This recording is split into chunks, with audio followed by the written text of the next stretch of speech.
পোশাক শ্রমিকদের ঈদের আগে বেতন ভাতা প্রদানে সরকারের কাছে সহজ শর্তে 14,000 কোটি টাকা ঋণ চেয়েছে গার্মেন্টস মালিকদের সংগঠন বিজিএমইএ। রাজধানীর মতিঝিলে বাংলাদেশ ব্যাংক গভর্নরের সাথে বৈঠক শেষে কথা জানিয়েছেন বিজিএমইএর সহ সভাপতি শিহাবুদ্দৌজা চৌধুরী। দুপুর 2টায় সংগঠনটির একটি প্রতিনিধি দল বাংলাদেশ ব্যাংকে আসেন ব্যবসার পরিস্থিতি, রপ্তানির নগদ সহায়তা ছাড়করণ এবং ঋণের ব্যাপারে আলোচনার জন্য। বৈঠকের পর তারা জানান, রাজনৈতিক অস্থিরতা, নির্বাচন সহ নানান কারণে পোশাক শিল্প খাত স্থবির হয়েছিল, ফলে শ্রমিকদের বেতন ভাতা পরিশোধেও তারা সংকটে পড়েছেন।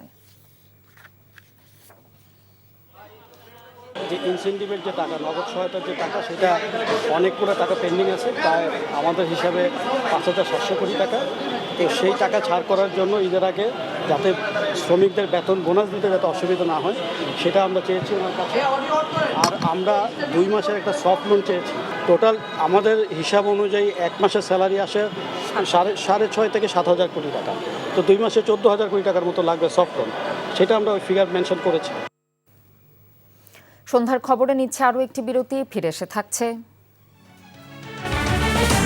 ইরানের সামরিক বাহিনীর হেলিকপ্টার বিধ্বস্ত। এখন পিরিয়ড হোক রেগুলার বা হেভি, প্রয়োজন মতো কনফিডেন্স আছে রেডি। Play with confidence.